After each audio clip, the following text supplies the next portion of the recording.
Welcome to episode 305 of the Selling Your Screenplay podcast. I'm Ashley Scott Myers, screenwriter and blogger over at sellingyourscreenplay.com.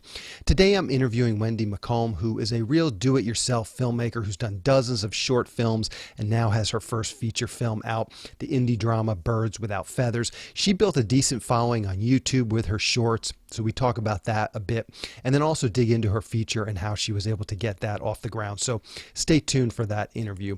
If you find this episode valuable, please help me out by giving me a review in iTunes or leaving a comment on YouTube or retweeting the podcast on Twitter or liking or sharing it on Facebook. These social media shares really do help spread word about the podcast, so they're very much appreciated.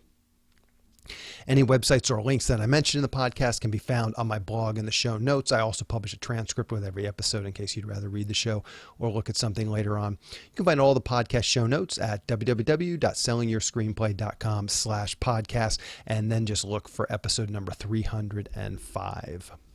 If you want my free guide, How to Sell a Screenplay in 5 Weeks, you can pick that up by going to sellingyourscreenplay.com/guide. It's completely free. You just put in your email address and I'll send you a new lesson once per week for 5 weeks, along with a bunch of bonus lessons. I teach the whole process of how to sell your screenplay in that guide. I'll teach you how to write a professional logline and query letter and how to find agents, managers, and producers who are looking for material. Really is everything you need to know to sell your screenplay. Just go to sellingyourscreenplay.com/guide. So now let's get into the main segment. Today I'm interviewing writer, director, and producer Wendy McColm. Here is the interview. Welcome, Wendy, to the Selling Your Screenplay podcast. I really appreciate you coming on the show with me today.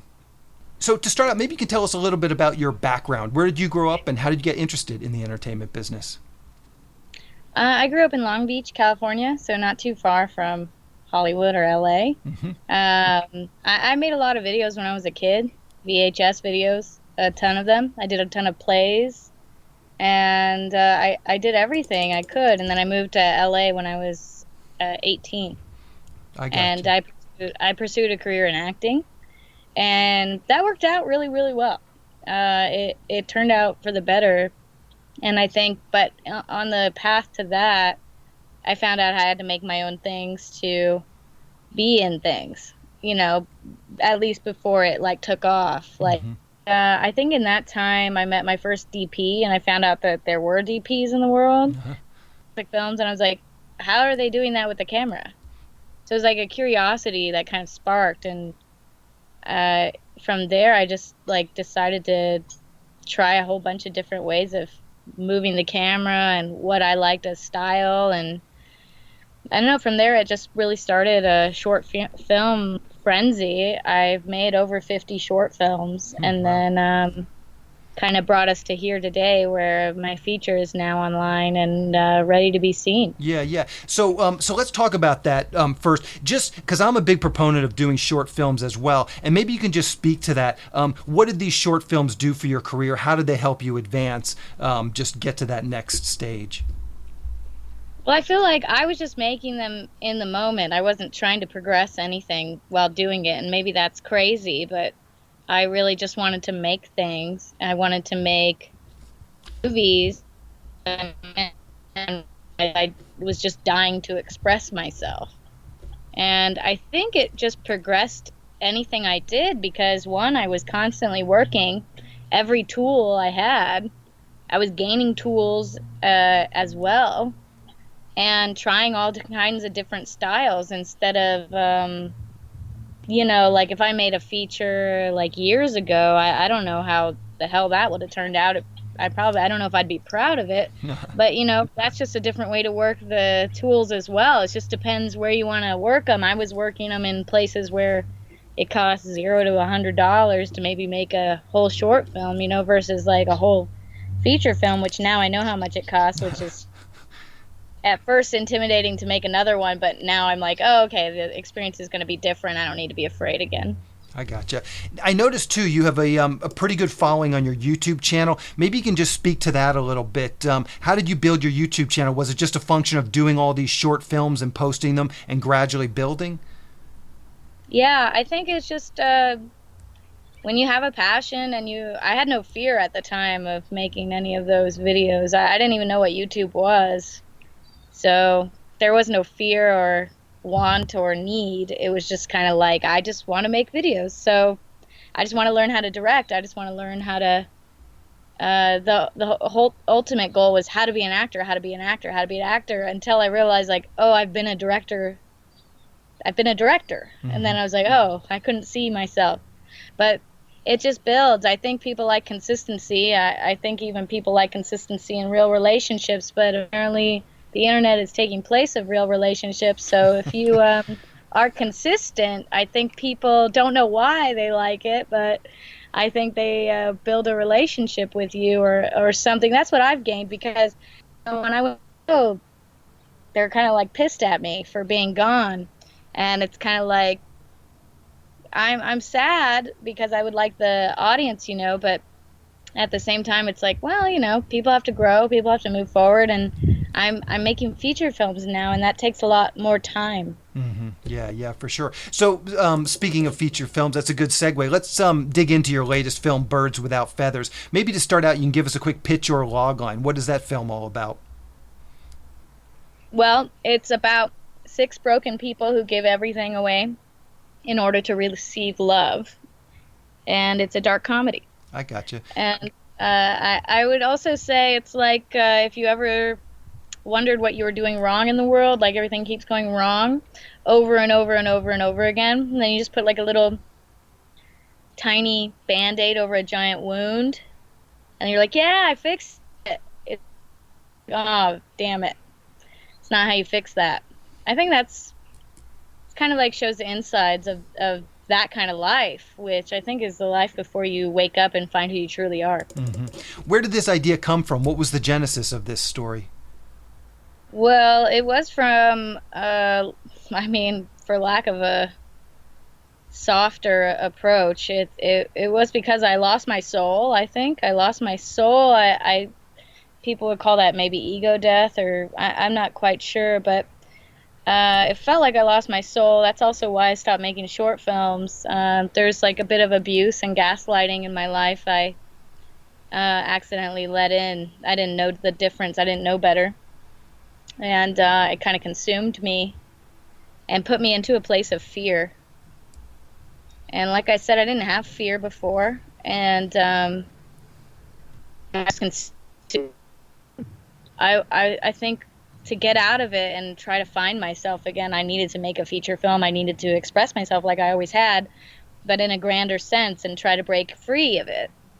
And I felt like if I had gone through this, there has to be at least one other person in the world who feels this way.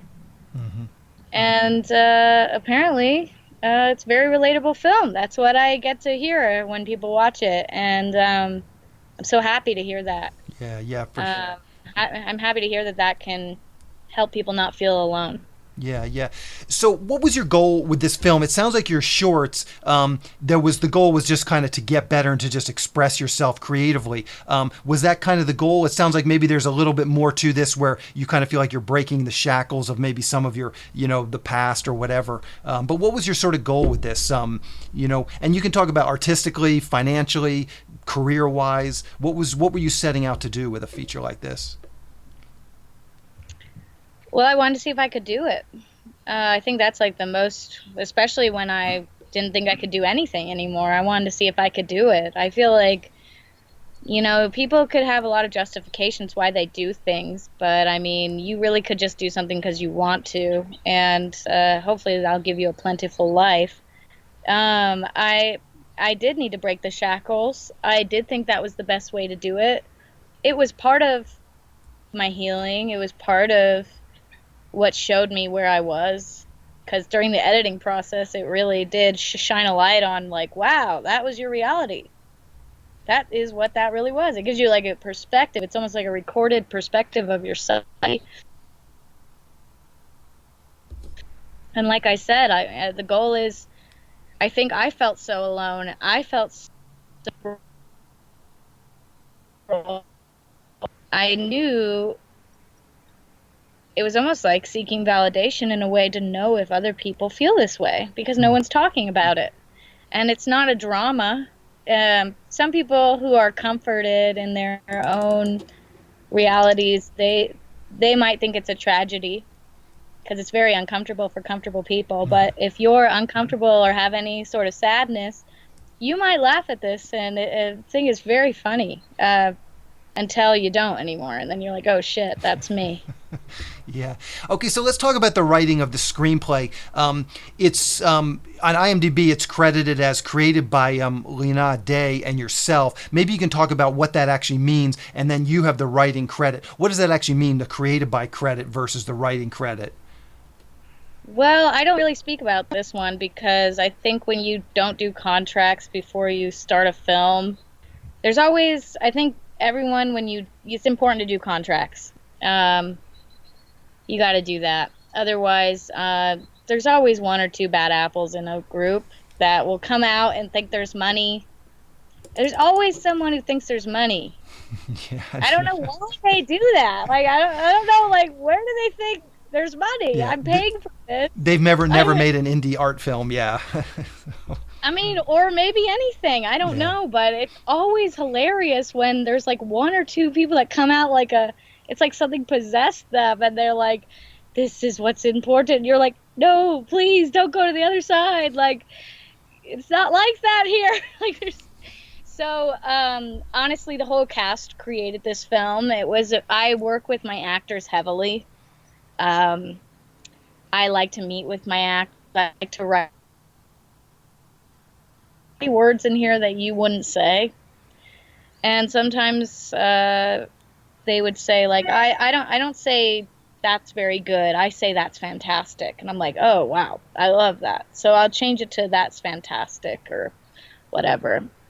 And I think that's normal. I've shadowed many directors, Spike Jonze, Jensen Bravo. They work heavily with their actors too. Spike Jonze says he likes to argue with everyone on his crew, including the set designer, like just whoever has the best idea. And so I've been inspired by that my whole filmmaking career.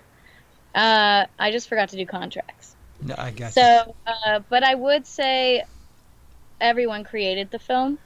And I tried to push that forward, but it wasn't very well received, I think, by a person or two. Okay.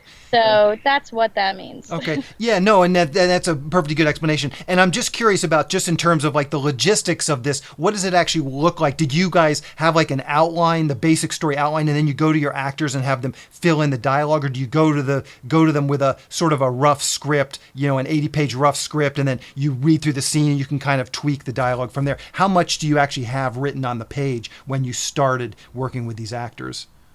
Well, this is weird. This one is a particular thing I've never done before. I worked with all Meisner actors except for Lene. She was just someone I found in a coffee shop. She just happened to dress up like 40 different characters in real life, which is obviously beautiful, amazing. It's a great job. I think everyone else is Meisner actors, so I've been watching them speak their truth for months.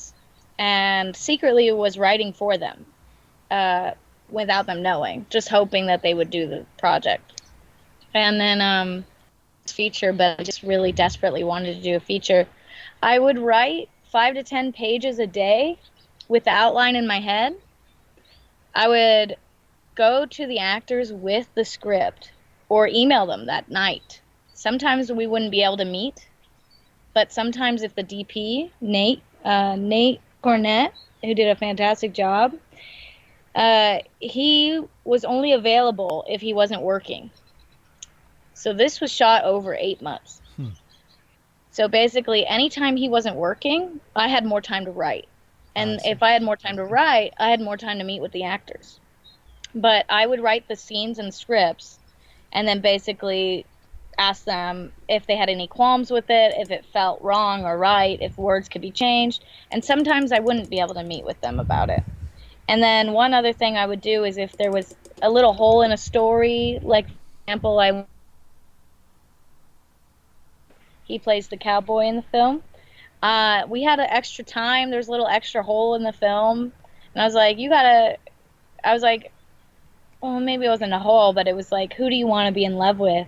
Who would you want to be in love with if you had to be in love with, like, a movie star? Mm-hmm. And so he told me Jeff Goldblum, so then I wrote the part for him that he was in love with Jeff Goldblum. So Gotcha. that's like kind of how I work with the actors a little bit. Okay, perfect. Okay, so once you had a script, you'd work with the actors. What were those next steps from taking that script and moving it in production? And really, it's about, raising the money. How did you go about just raising the money and kickstarting this thing so that it actually was getting shot over these 8 months? Well, I paid for the film myself. Okay. Luckily, a commercial I had acted in aired. But the production cost was very low.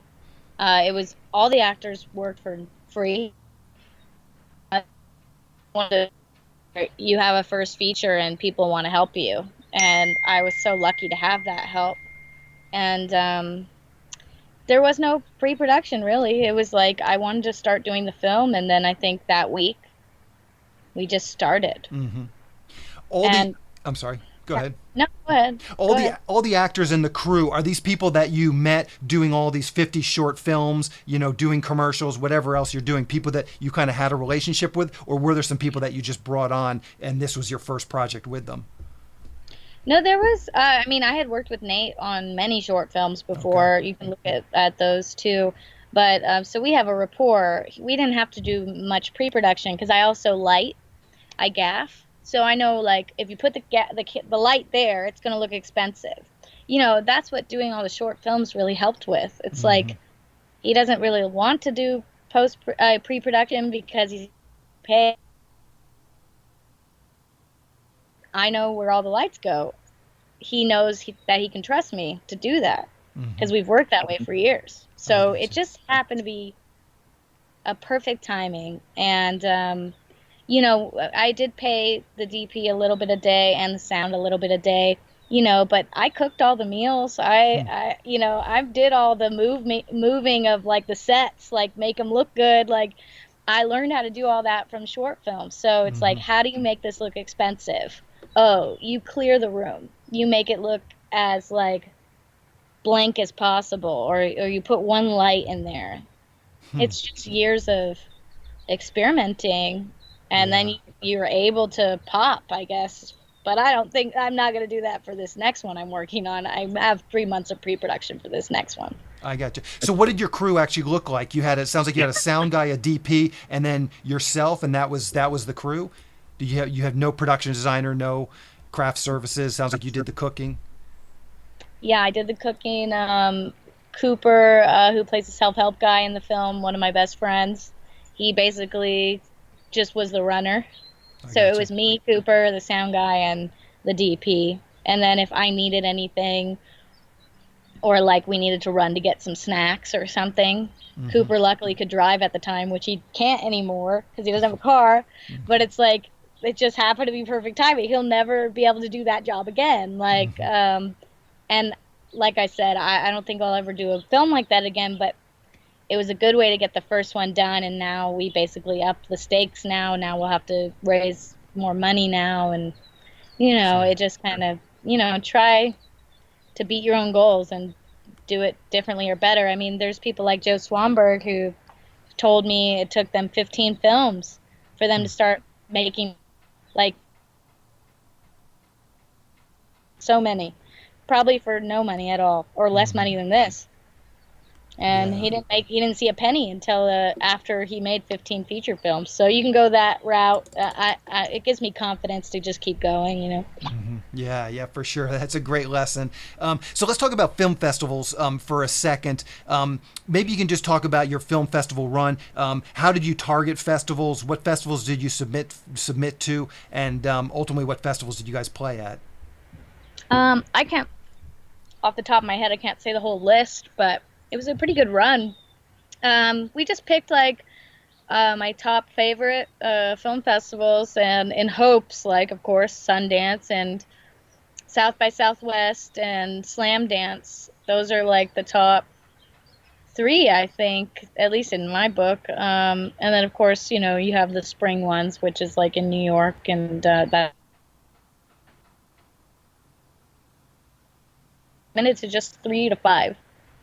I got you. At first, and just hoping for the best. And we got an email from Sundance, which I'm told that was really good, and the person said it was great, but you know, they kind of like turn into like a star festival basically now. Yeah, yeah. So then we got the call from Slamdance, and yeah, that's like one of the top 5 festivals like to be in. So, Hmm. and it's perfect for that. It's such a wild, weird film, and they really celebrated us in it. And because of all the write-ups and everything that came out of that festival, we never had to submit again. Hmm. People just called me up or emailed me, and Oh, I just said really? yes. Yeah, I just said yes to everyone. Yeah, And sure. yeah, and it was a great ride. I mean, like, if anything, the after the film came out online, yeah, people are watching it. I hear from people once in a while like how great it is, you know. Hmm. But that journey on the film festival circuit, just living presently in the moment with everyone and watching everyone's film and really celebrating film, Hmm. really a special time. And we went to Munich, we went to Sarasota. God, we went all over the world. Texas, Montana, Nice. uh, Cucaloris. Like, those are ones I can just think of on the top of my head. Those were all, it was just fabulous. Yeah. And do you have any tips for submitting? Like, did you do anything special with Slam Dance? You always hear getting the producer's rep and these kinds of things. Did you do any of that stuff, or was it just a cold submission? You know, that's where it's kind of nuts. Like, I don't know any of that stuff doing Okay. it. I just was like, Submitted it. let's submit it on the last day, Hmm. too. The final, uh, I'm kind of nuts, you know, Yeah, so yeah. it So worked out. yeah, yeah, no, perfect. I mean, your passion, that's what you're riding on, is just your passion for film. And I think that shows through. How can people see Birds Without Feathers? Do you know what the release schedule is? It's available? It's released. It's ready. I mean, go Okay. see it. I mean, it already did its theatrical run, which that's also a godsend. You know, we got picked up by Synergetic, like a great company, and yeah, you can see it. You can rent it or you can buy it online. Okay. And iTunes, Amazon, all that stuff. I think iTunes they had some trouble getting that up, so I think Vimeo is the best way to do that. And you can see the link in Birds Without Feathers Instagram bio. You Okay. can see the link in my bio on Instagram, Wendy McColm. Okay. Fine. And cult classic, I hear, is what people say.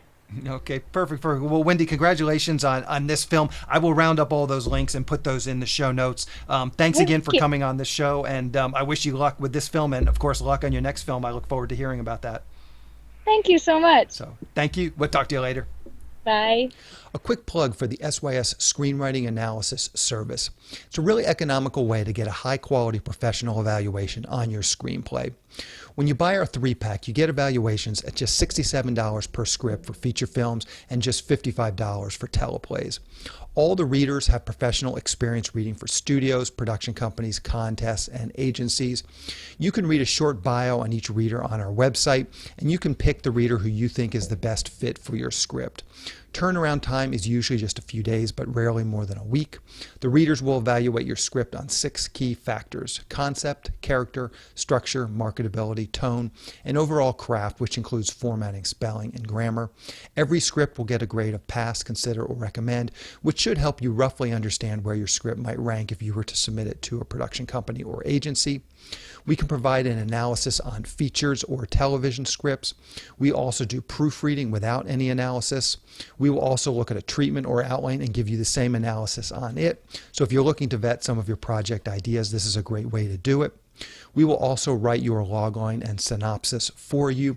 You can add this logline and synopsis writing service to an analysis, or you can simply purchase this service as a standalone product.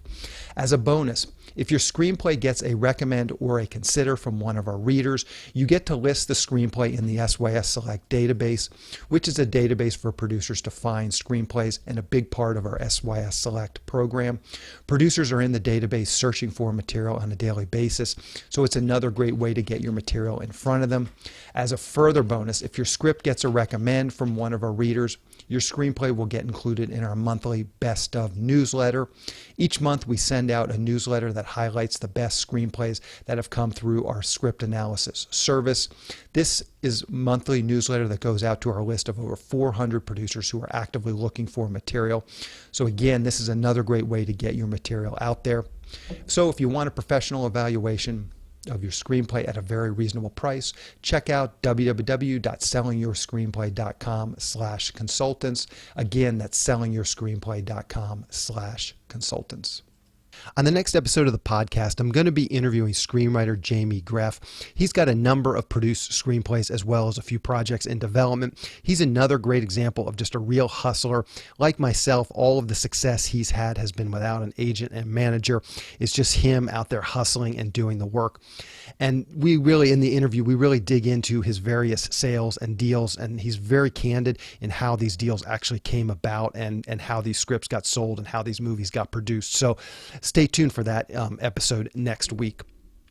To wrap things up, I just want to touch on a few things from today's interview with Wendy.